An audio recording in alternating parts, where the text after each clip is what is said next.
DElEd back प्रकरण मुद्दे पर एससीईआरटी ने एक ऑफिशियल नोटिफिकेशन जारी करते हुए पब्लिक डोमेन में ये स्थिति स्पष्ट कर दी है कि जो भी बैक से संबंधित प्रशिक्षु थे डीएलएड 2018 बैच के, वह तृतीय सेमेस्टर में प्रमोट नहीं किए जाएंगे और उनके चतुर्थ सेमेस्टर की परीक्षा जनवरी माह के अंतिम सप्ताह में कंडक्ट कराई जाएगी।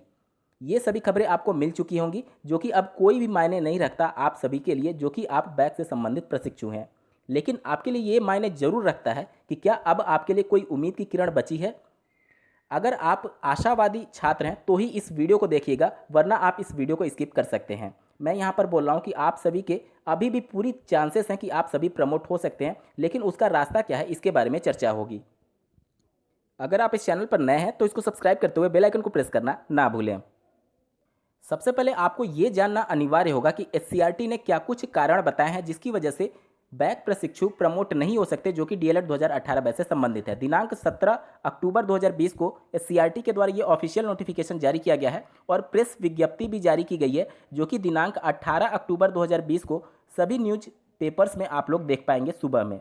ठीक है, यहाँ पर इनके द्वारा यही बताया गया है।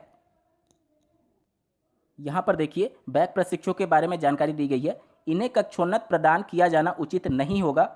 इसी प्रकार डीएलएड 2018 बैच के विभिन्न सेमेस्टर के अनुत्तीर्ण प्रशिक्षार्थी जो कि प्रथम सेमेस्टर और द्वितीय सेमेस्टर में फेल हुए हैं, यानी जिनका बैक लगा हुआ है, डीएलएड 2018 बैच की बात हो रही है, को कक्षोन्नत प्रदान किया जाना उचित नहीं होगा, क्योंकि इनको कक्षोन्नत प्रदान किए जाने पर ऐसे अन्य प्रशिक्षु को भी कक्षोन्नत प्रदान किया जाना होगा जो 13, 14, 15 बैच में अनुत्तीर्ण छूटे हुए हैं, जिसको किसी भी दृष्टि से उचित नहीं कहा जा सकता।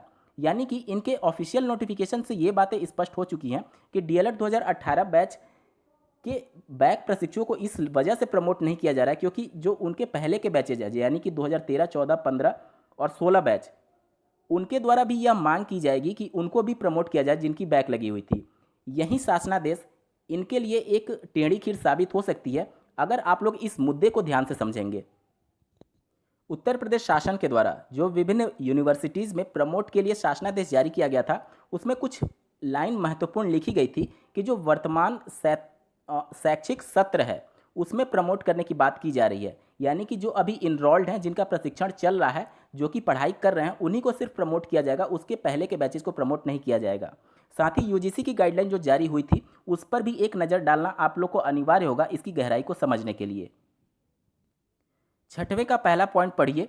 The scheme of carry forward for the subject in which the student has failed will be allowed for the current academic year in the universities and every student will be promoted to next semester year. However, such student may clear the examination for the course in which she has failed remained absent whenever the examination is held next.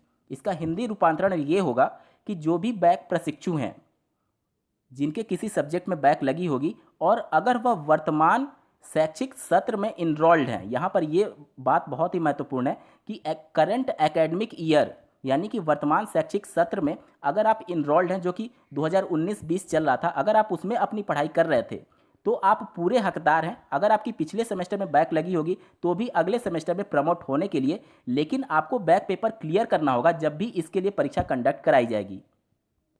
लेकिन इसी बात को SCERT ने पूरी तरीके से bypass किया है और शायद मेरी नज़र में वो समझ ही नहीं पा रहे हैं या फिर पीएनपी इस मुद्दे को समझ ही नहीं पा रही है कि जो भी प्रमोट करने की बात हो रही है बैक प्रशिक्षुओं की, वह सभी कमेटी की रिपोर्ट या फिर यूजीसी की गाइडलाइंस ये कहती है कि जो अभ्यर्थी वर्तमान शैक्षिक सत्र में इनरोल्ड है बैक प्रशिक्षु, उसी को आप प्रमोट कर सकते हैं। तो यहाँ पर 2013 बैच की बात हो, 14 बैच की बात हो, 15 बैच की बात हो, ये प्रशिक्षु अभी वर्तमान शैक्षिक सत्र में कहाँ हैं? ये सभी तो अपना सत्र कंप्लीट कर चुके हैं। इस वजह से इनकी बैक लगी है तो इनको प्रमोट करने का सवाल ही नहीं उत्पन्न होता है।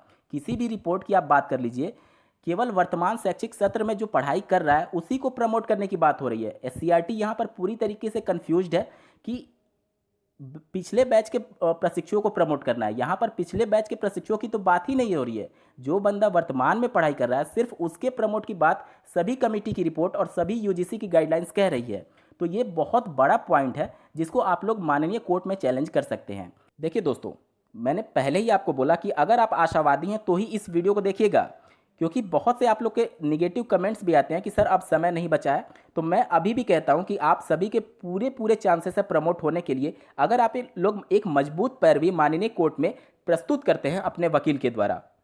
पिछले कुछ दिनों से अभ्यर्थियों के द्वारा एक तरीके से विरोध जताया जा रहा था इस मुद्दे को लेकर के। शासन प्रशासन और एससीईआरटी पीएनपी पूरी तरीके से अलर्ट है और वो अपनी गलती मानने को अभी भी तैयार नहीं है।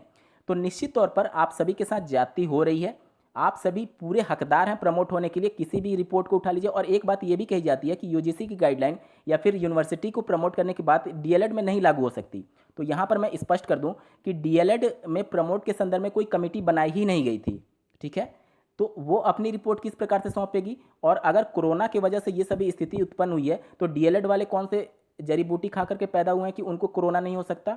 तो ये सभी बातें एक तरीके से गलत है कहना कि यूजीसी की गाइडलाइंस को हम फॉलो नहीं करेंगे या फिर सरकार की जो भी गाइडलाइंस कमेटी की रिपोर्ट आई थी उसको हम फॉलो नहीं करेंगे। निश्चित तौर पर यह गलत है। कोरोना की वजह से यह भी सभी स्थिति उत्पन्न हुई है। तो आप सभी भी पूरी तरीके से हकदार हैं। एक बेहतर रणनीति की जरूरत है और एक जाने माने चेहरे की सामने उतर करके और माननीय कोर्ट का दरवाजा खटखटाते हुए निश्चित तौर पर आप लोग की जीत पक्की हो सकती है। इस वीडियो को देखने के लिए आपका बहुत बहुत धन्यवाद। भगवान करे आपका दिन शुभ।